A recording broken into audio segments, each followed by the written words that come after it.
I'm Katherine Brown, President and CEO of GTAZ US. And I'm thrilled to be here with you today virtually to celebrate your relaunch as GTAZ Arizona looks to the future with new energy while honoring your past legacy. At GTAZ US, I have the honor and privilege of supporting the country's largest citizen diplomacy network. Together with GTAZ Arizona and more than 80 other community-based members, we make up the most established nationwide organization, ensuring that international exchanges help to advance critical U.S. foreign policy objectives. Our mission is to power individuals, communities, and nations to build trust and to advance peace and prosperity through international exchange.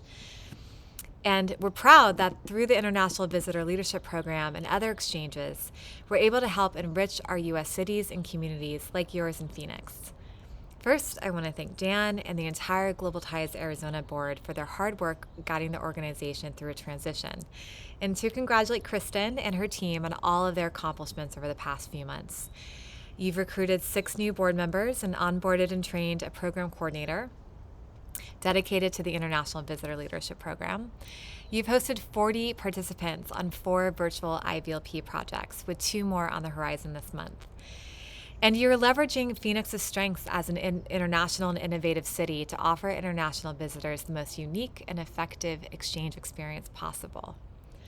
Through these programs, GTAZ Arizona helps to facilitate critical conversations around key global issues like women's entrepreneurship, media, and journalism, and minority group participation in democratic processes. These conversations create social trust between global leaders and help us to build alliances to tackle our toughest international challenges that know no borders.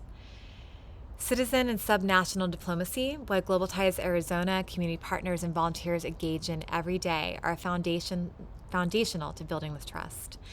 You might have heard of public diplomacy, which is what we do, being designed to sell America or to tell America's story better. That's focused on public relations and messaging. I've never subscribed to that view. Our work in public diplomacy, especially with international exchanges, isn't primarily to sell a story or to maintain a narrative. It's to build relationships, partnerships, and to build trust between the world and the United States. Open and authentic dialogue and relationships built through citizen-to-citizen diplomacy is how we get there. It's how we build that trust. And domestic engagement matters for our foreign policy. Exchange programs like the International Visitor Leadership Program offer tremendous opportunities to leverage citizen diplomacy, which is understanding that citizens have the right and the responsibility to be part of foreign affairs. Citizen diplomats like this year's Schaefer Award winner, David Wilson, help international visitors see and understand the United States' complexity and the strength and the diversity of our cities, institutions, and our civil society. In introducing exchange program participants to American activists, journalists, religious leaders, and other community leaders, citizen diplomats help to humanize and change Americans' view of foreign citizens and nations. There's never been a more urgent time for this work than right now. Despite travel limitations caused by the COVID-19 pandemic, international exchange didn't stop. The pandemic provided us an opportunity to slow down and really reimagine what public diplomacy and international exchange should look like in order to create the kind of impact we want to see. What I found was that, most of all, the slowdown in activity reminded us of the primacy of listening in our work. Exchange isn't just about traveling to a new place, it's about engaging and absorbing new perspectives to change how we think about the world and ourselves. It's trying to find common ground to problem solve. With the active travel and the constant activity involved with exchanges eliminated this last year, there's been a singular focus on speaking and listening, on truly engaging without distractions.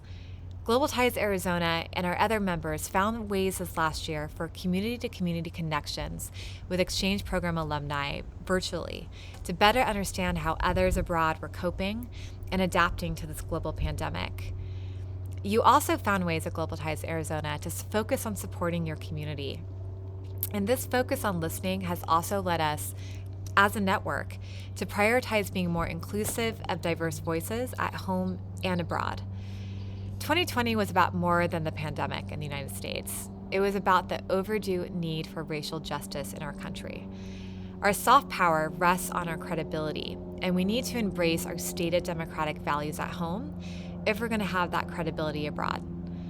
That's why the State Department has made a commitment to diversity and inclusion and hiring staff at all levels that fully and accurately present the American people to the world. And in the international exchange field, we have a responsibility to extend that commitment to public diplomacy programs as we engage with our fellow citizens and with foreign publics. It's not just in our interest, it's the right thing to do. And as we emerge from the pandemic and re-engage with our community partners, it is crucial to work toward being more diverse and inclusive in who we engage in our work and how we go about designing exchange programs.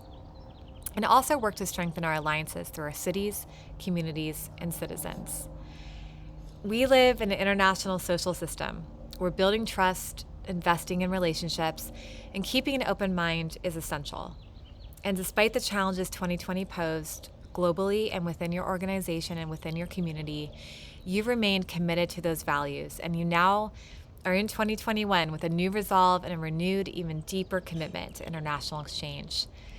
Thank you for having me today. I wish I could be with you, but I send greetings from my family home in Los Altos, California. I hope that this summer brings many reunions between you and your friends and family and other loved ones. And I look forward to seeing what incredible things Global Ties Arizona will accomplish with Kristen, Dan, and the rest of your leadership. I hope to see you soon. Congratulations again.